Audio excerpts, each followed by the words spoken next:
I think I'm keeping my November beard.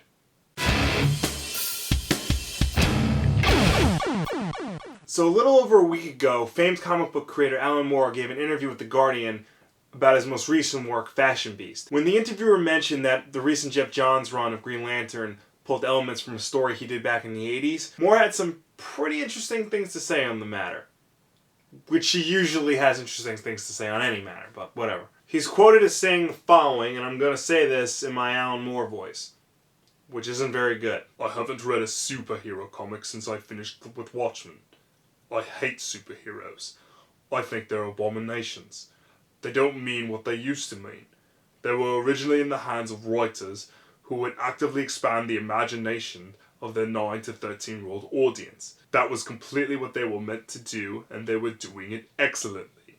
These days, superhero comics think the audience is not 9 to 13. It's nothing to do with them.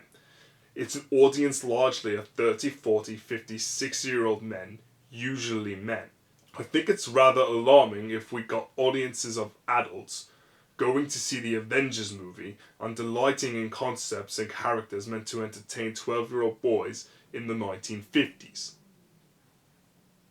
Apologies to Mr. Moore. Now, when I first heard it, I thought to myself that it was just Alan Moore being grumpy old Alan Moore. It's like whenever somebody mentions to him his DC era work, he has to get all mad and defensive and about it. But the more I thought about it, the more I realized he's not exactly wrong. Yes, when superhero comics were originally created in the 30s, they were created for children. And in the current market, the industry does not consider that age group to be their target demographic. They definitely seem to go out of their way to court an older audience, especially DC and Image for some reason. So I feel like he's not so much dissing the current state of comics as much as he is almost apologizing for the current state of comics. His work in the 80s on books like Swamp Thing, Miracle Man, V for Vendetta, Watchmen, The Killing Joke are all filled with a lot of sex and violence that was really not seen at the time. Hell, it was recently discovered that The Killing Joke was going to feature a lot more nudity than what was eventually published. And while, yes, it was shocking back in the day,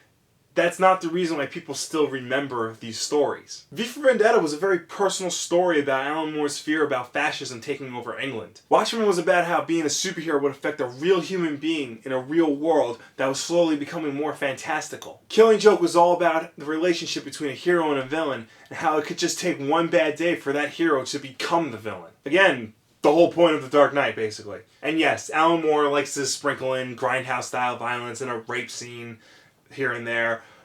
But there's a substance underneath all that that raises the content up to a higher level. And that's why we keep talking about it. That's why I'm still talking about these books right now in 2013. And besides, he is capable of writing rape-free comic books. His work on Superman, while definitely darker than the average Superman story, still honors and adheres to all the things that make Superman great from the 40s all the way up until when he wrote it. And Tom Strong almost feels like Alan Moore trying to fix the damage his grim and gritty comics created by making a big, fun sci-fi adventure comic that appeals to all ages. Side note, for more on Tom Strong, you should check out the recent episode of Assemble After Dark, link in the description. And for Alan Moore's work on Superman, be sure to check out this version of Whatever Happened to the Man of Tomorrow. It features that story for the man who has everything, and a pretty trippy but really good Superman Swamp Thing crossover. So yeah, this version. Now, I don't agree with him that it's all bad. There have been a lot of great comics since Watchmen came out. Hell, most of my favorite comic books are from a post-Watchmen era. But it's fascinating to see that the man who's responsible for making comic books dark is almost ashamed of the fact that he made comic books dark. But we all just have to remember that it's not his fault that comics are grim and gritty.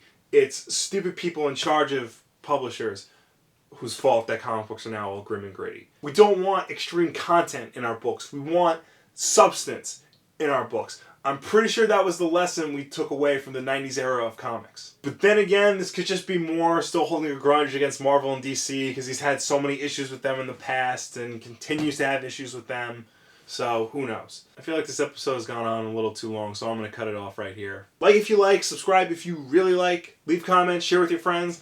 Let me know if you want me to talk about something, whether it be a certain creator, a certain series, hot button issues in the comics world. Let me know. I probably have an opinion on it. I'm on the internet giving my opinion every week. Of course, I have an opinion on it. So thank you very much. I will see you next time.